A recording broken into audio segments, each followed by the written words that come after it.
Now, last time we talked a little bit about the motivation behind the Fourier series and separation of variables. We also talked a little bit about the heat equation, and in particular, the heat equation we looked at had special boundary conditions. Okay, the temperature was 0 at the boundaries. Right? So just to refresh everyone's memory. Okay. We're going to introduce a method to solve some PDEs that arise, for example, in the flow of heat. And the idea is known as the separation of variables. And we combine it with Fourier series to solve our problem. Okay? So just to refresh everyone's memory, what is the separation of variables? Well, separation of variables, it's a powerful method that can be used to solve linear ODEs. And essentially you make the assumption that your solution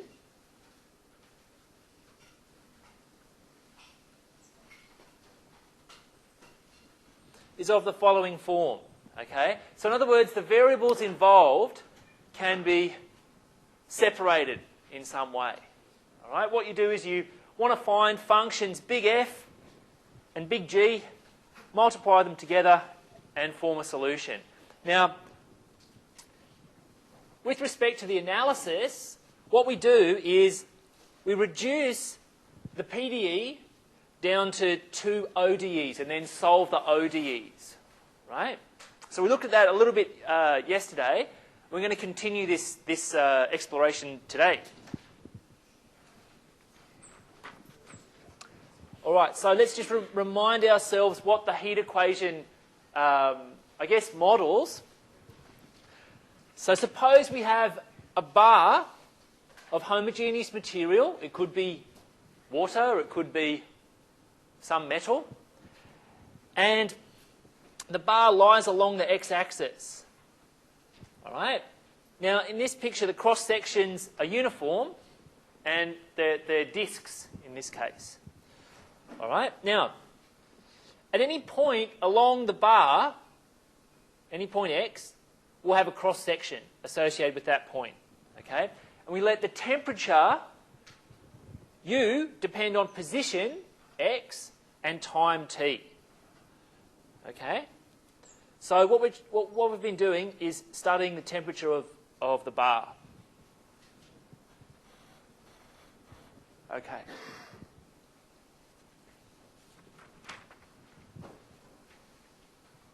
All right, so this is the question that we're going to look at today. We're going to go through it step by step. It's similar to the one we looked at yesterday, but there's a bit of a sting here and there. And hopefully what this example teaches you is you need to be quite careful when you're solving the problem. One size doesn't fit all for the solution method. Yes, we're going to use separation of variables, but you just need to be a little bit careful. So here's our original PDE. The constant, 4, is related to the conductivity of the material of the bar. Okay?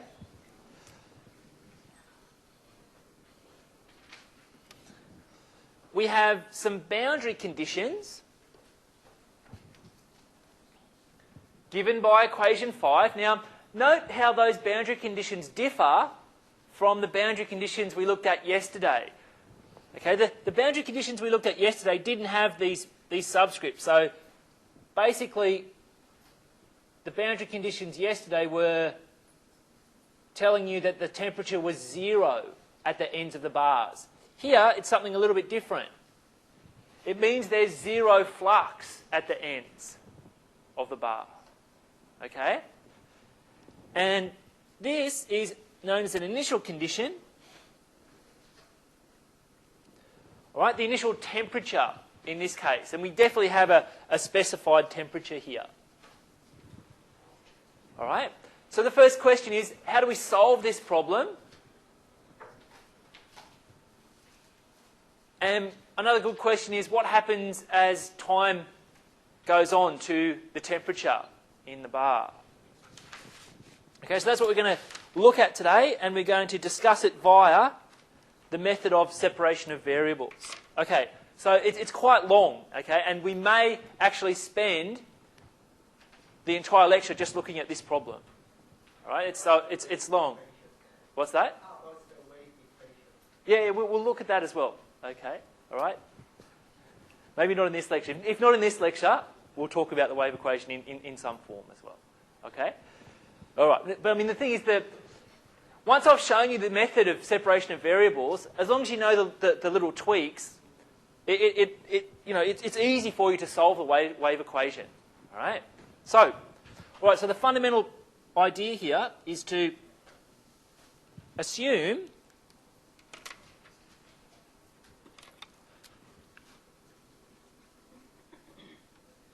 the solution U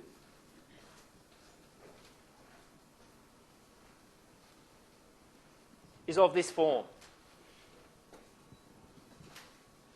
Okay? Now, what we do is calculate the relevant partial derivatives of U, those partials that appear in the original equation. And then we substitute those partial derivatives in here, right?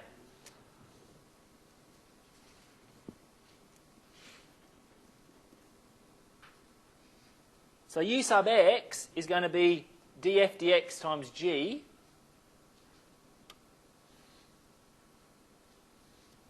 Right? So by the dash here, I mean df dx. U xx is going to be f double dash times g. Right?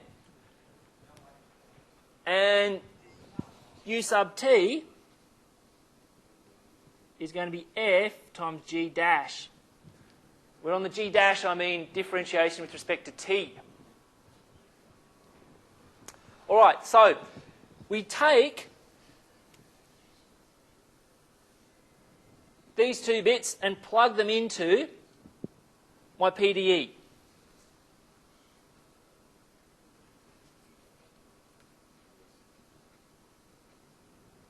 All right, we're going to get 4 f double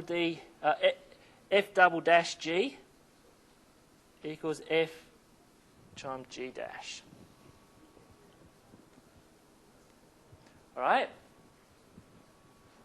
Okay, so what we can do now is separate the variables. So rearrange.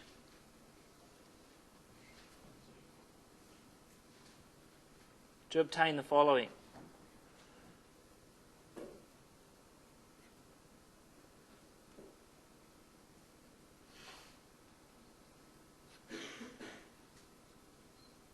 Okay. Now, we discussed this setup in class, and look, if you look carefully, the left-hand side only depends on x. The right-hand side only depends on t. So if you vary t, the left-hand side can't change, right? If you vary x, the right-hand side can't change because there's no x's over there. So the only conclusion that we can come to is that these expressions are equal to a constant. Okay? All right, so remember from yesterday, what we do out of this is form two ODEs, right? Right, we're going to get a second order ODE in F and a first order ODE in G.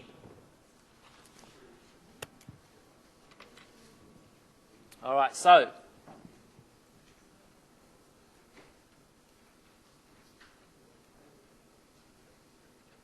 we're going to form two ODEs. F double prime minus lambda F equals 0. And G dash minus 4 lambda G equals 0. Okay, and what we want to do is solve those two ODEs. Okay? Now, at some stage we're going to have to use the boundary conditions given in the original form of the problem and the initial condition as well.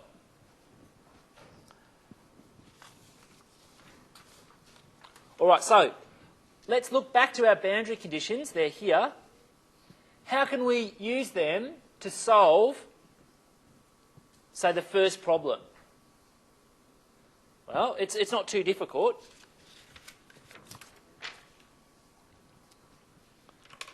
All right, so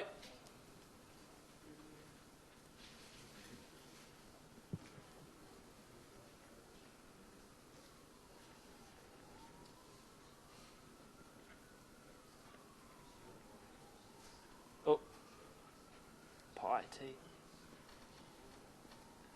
Okay, what do they mean with respect to, say, big F? Well, it gives the following.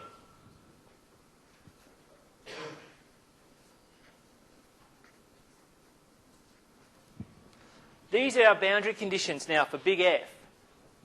All right?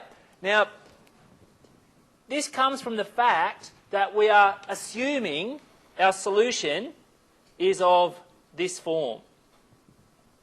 Okay? Now, G can't identically be equal to 0, otherwise we get the 0 solution. So we're not interested in that. The only other explanation is that big F prime is 0 at each endpoint of the interval. All right? So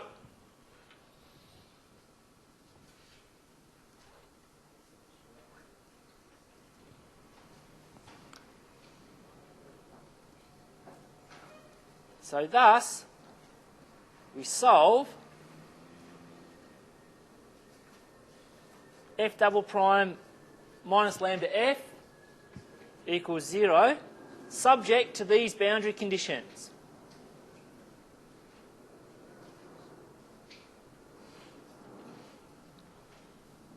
So I'm going to call these star. Okay, so it looks a lot like the problem we worked on yesterday. The only change here is that the boundary conditions are different. Instead of being 0 on the end, we've got 0 derivative. Does that substantially change the problem? The answer is, well, yeah, it does. Okay? So let's solve this for different lambda and see what we get. The first and easiest case is lambda equals 0. Now, if lambda equals 0, we'll be solving f double prime equals 0. So basically we're solving f double prime equals 0. So we know that f of x equals ax plus b. So now what we want to do is go through and find big A and big B. Okay? But the boundary conditions here cause a bit of a problem. If we differentiate this and sub in x equals 0, obviously A is going to be 0. Okay? And if I use the other boundary condition, what does that tell me about B? No. Nothing. B could be anything. Okay? So f prime of 0 equals 0 gives A equals 0, right? But f prime of pi equals 0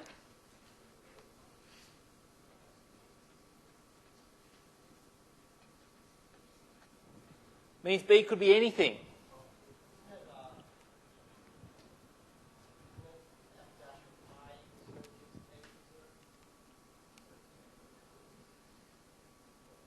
Oh, yeah, sorry, yeah. Oh, no. Well, no, it doesn't matter. If you differentiate this, you're going to get A. So it doesn't matter which x point you put in, right? You're still only going to make a conclusion about A. You're not going to get B. Right, so B could be anything. Okay, so that actually differs from what we looked at yesterday. Because with yesterday's solution, if lambda equals 0, we just got the 0 solution. So we disregarded the case lambda equals 0. All right, so that's something different. Okay? Now, what happens if lambda is, say, positive? Okay, so we go up here and solve this for lambda positive together with these conditions. Okay, so here we're going to get some sort of characteristic equation.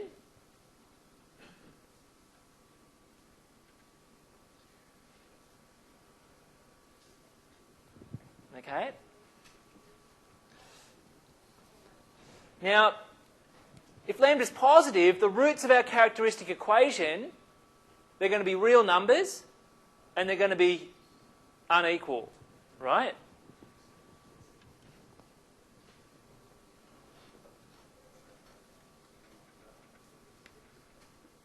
Real unequal roots.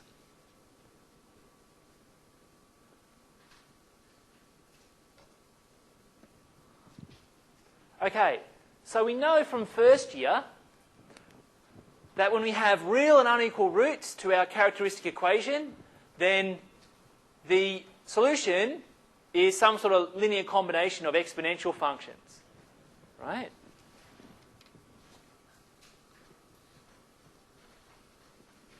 So,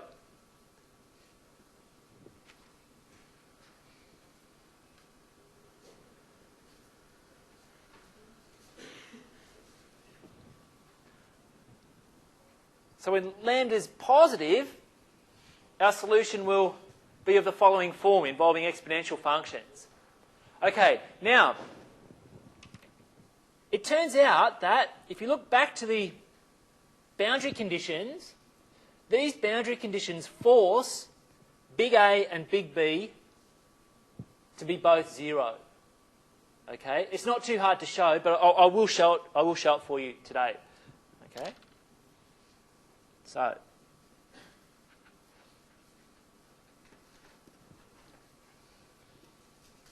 let's go to the first boundary condition. All right, so we go up to the first boundary condition. All right, we know it's 0. So what we do is differentiate this and see if we can determine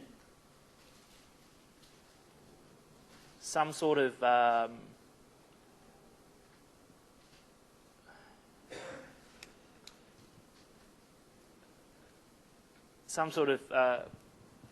value for big A and big B.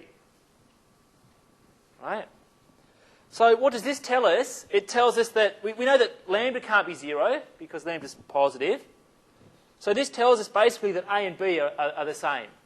Okay?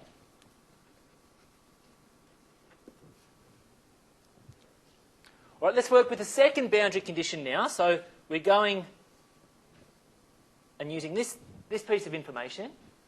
Right? So in a similar style, just differentiate and plug in x equals pi.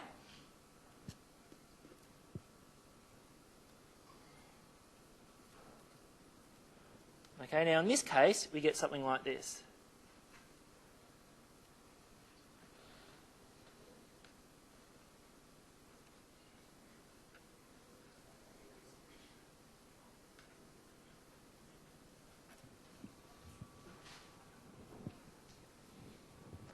All right, so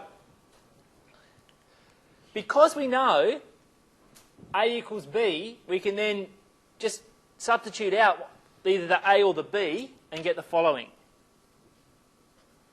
I'm going to substitute out the B.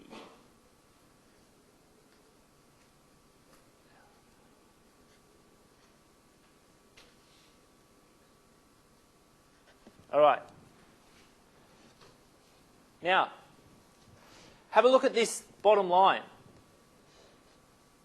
This is equal to 0. Now, we know that lambda can't be 0. And it turns out that what's in this bracket can't be 0. You can try to show that it's 0, but it can't be. It's impossible. So that forces A to be 0. Okay? It absolutely forces A to be 0. All right? So if A is 0, what do you know about B?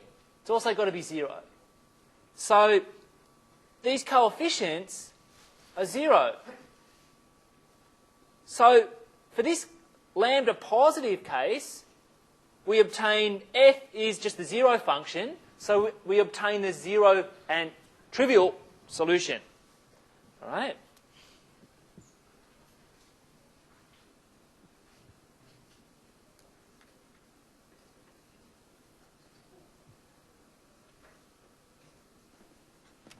Okay. All right? So I know yesterday some people were going, well, why do I get the trivial solution when lambda is positive? Well, it's very similar to the argument I've just presented. Okay? Some people are a little bit uneasy if steps are missed in these kinds of long solutions. All right? Okay, so we've done the case where lambda equals 0. We've done the case where lambda is positive. The only case now is when lambda is negative. All right, so let's discuss that.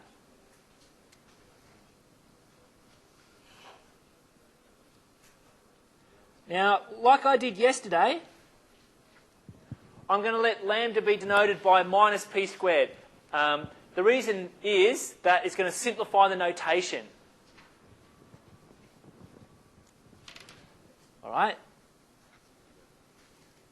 So under that assumption, the characteristic equation is something like this. All right? Now the roots are going to be, okay? The roots are going to be complex numbers, okay?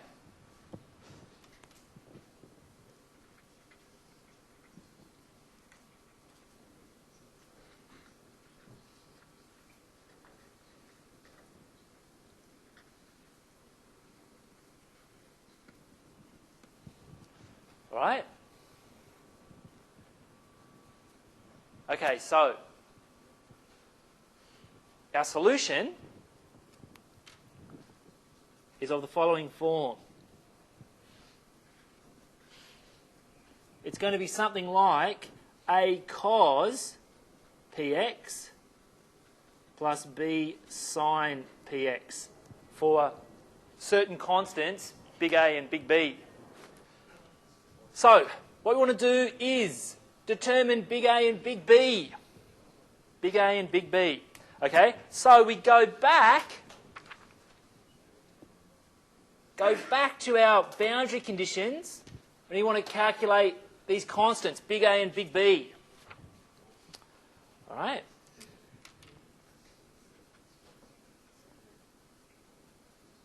So, let's differentiate this and plug in x equals 0.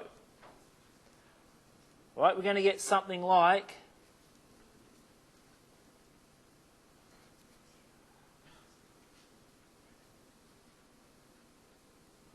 cos 0.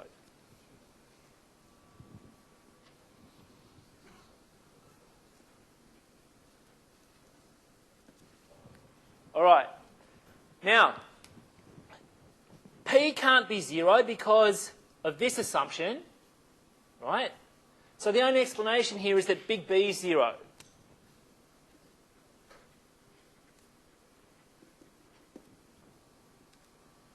Right, so we've got one of our constants. Let's see if we can find the other constant.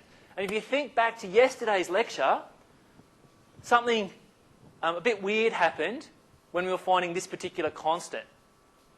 We ended up with something like sine PL equals 0 or something like that. And it has an infinite number of solutions. Okay, it's going to be very similar for this one.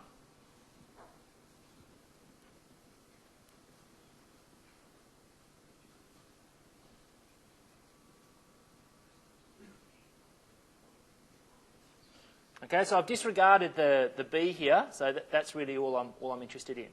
So I differentiate it and plug in pi.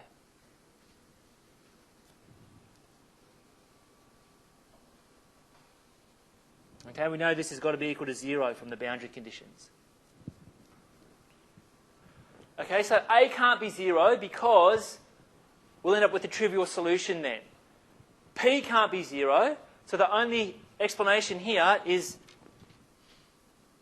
that sine p pi equals 0. All right? So we know this is true when p pi equals n pi, for n equals 1, 2, 3, 4, etc.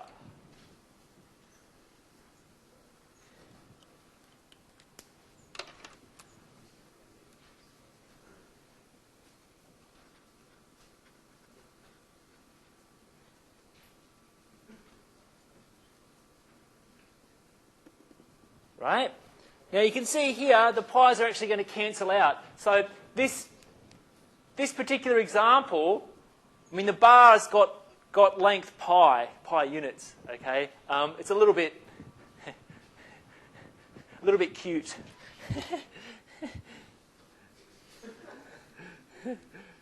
All right, so p equals n. So what we can do now is go back to our function here. We don't know what a is. We don't know. It's arbitrary. Okay? What we can say, though, is that p equals n, for n equals 1, 2, 3, 4, etc. So we can put together a sequence of solutions here.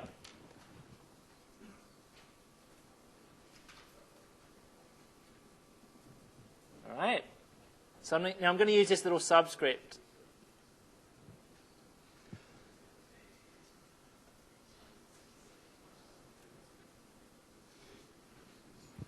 Now, notice something that I've actually left off the coefficient here. Okay? You can put it in there if you want to. You can put it in there if you want to. Okay? But having the coefficient as 1 doesn't seriously affect the solution at this stage. All right? I can put the coefficient back later on. All right, so we have a solution. We've only solved part of the problem, though. Because remember, if we go back here, I know it's a long solution, we're still trying to solve this problem. We've solved that, but we're trying to solve this. Okay, so we're getting there. We're getting there. Stay with me. Stay with me. All right. So,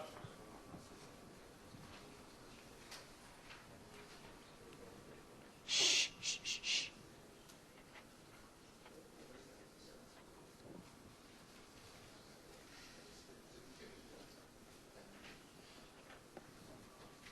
All right. So now we want to solve a first order, linear, separable DE. Okay. Now you should be able to solve this by inspection.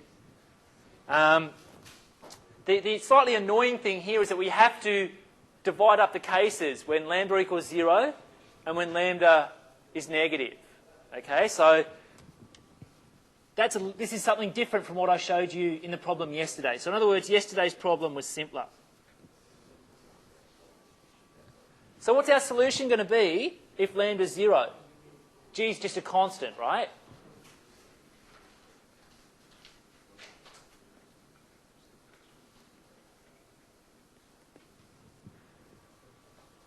Okay, so let's compare that with what we got, the case lambda equals 0 for this problem and these boundary conditions. Well, if lambda equals 0, we got another constant for our solution. Okay? All right. We'll come back to that. If lambda is negative, say lambda equals minus p squared, which is negative, right?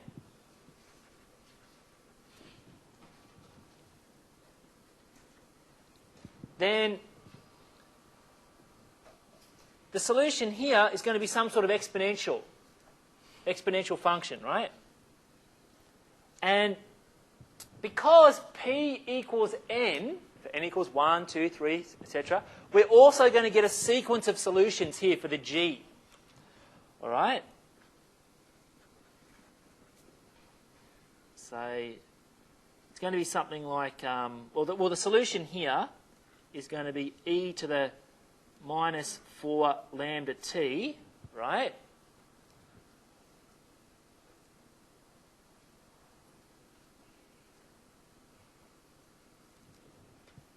And then all I need to do is sub in for p squared. Okay. Now again, you can have a constant here, but it's not, it's not a big deal here, right?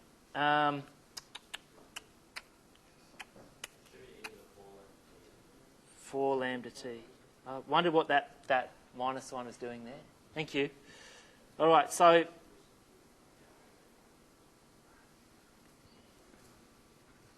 oh yeah, it's okay. Yep. For n squared t.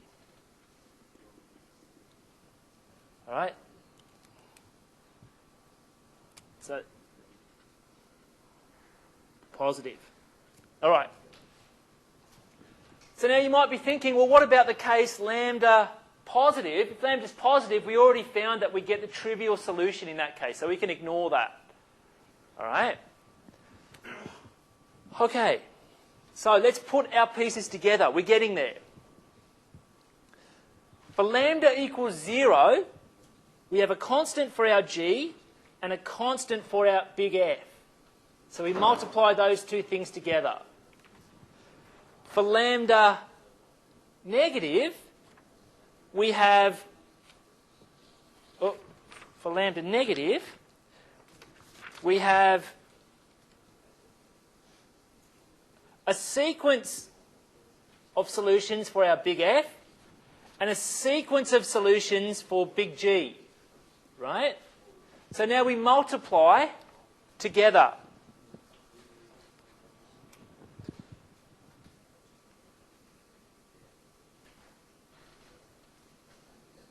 So for lambda equals 0, our solution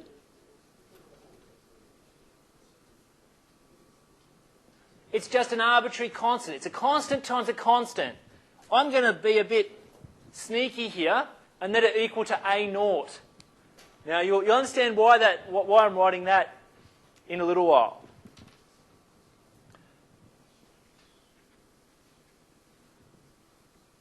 For lambda negative,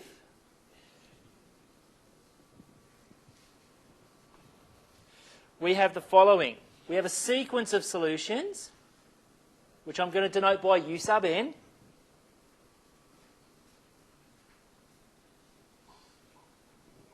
All right.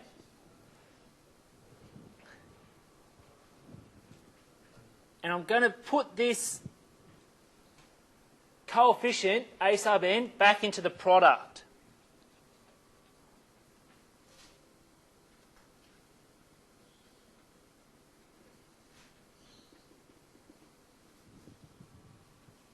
All right.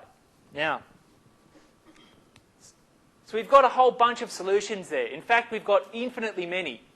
Because our PDE is linear, we know that any two solutions, if you take a linear combination of them, then sum them together, for example, then that will also be a solution, right? It's one of the fundamental principles of a linear differential equation. It's called the principle of superposition, all right?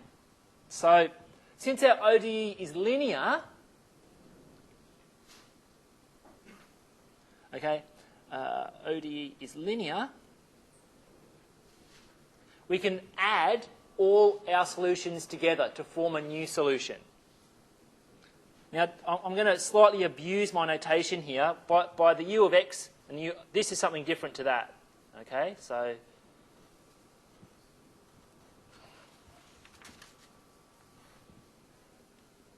all right, so the first solution, A0, is put in there, and I'm going to sum all of these things together.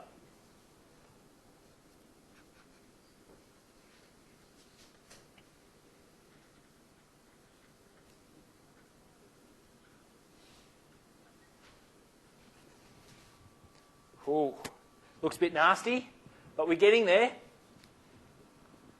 Can anyone remember the final step? We've formed the solution now as a sum. Can you remember the final step? What piece of information haven't we used yet? Right, we've used the PDE, we've used the boundary conditions, right? And the last thing is, what about the initial condition? We haven't used that yet. Okay, the initial temperature, we haven't used that yet. Okay, so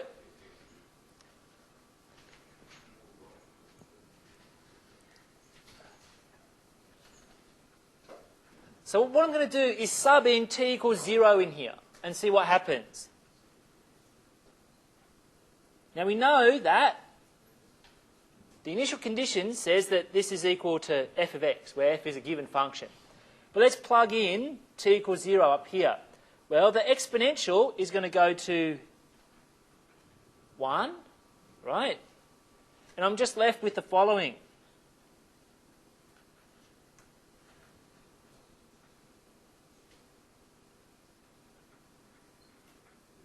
Okay, a subscript n. Now, does that bottom line look familiar? Yeah, it's a Fourier cosine series. Fourier cosine series for f of x, right? Now you may think, hang on, well, I've got a a0 on 2 there. It's arbitrary. It doesn't matter, okay? It doesn't matter. It's not going to change things massively, all right? Okay, so we recognise. So this is a Fourier cosine series. Did I say sine series? Fourier cosine series. For f.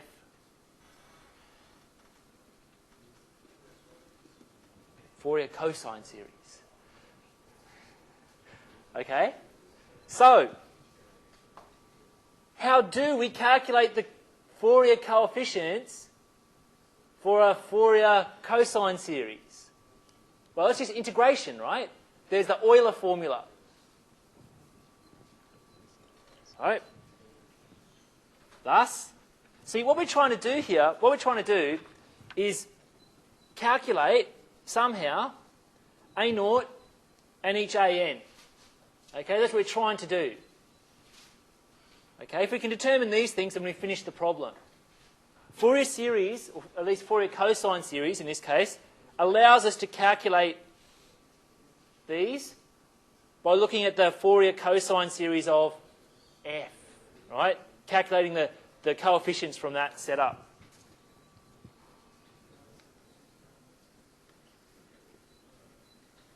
Okay.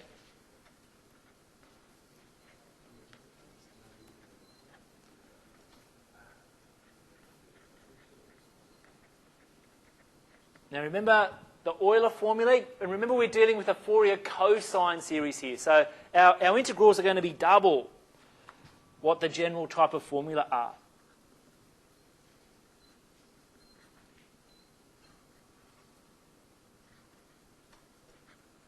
Okay, so this is what a0 is. Notice we're integrating half the distance. And in general, for n greater than or equal to 1,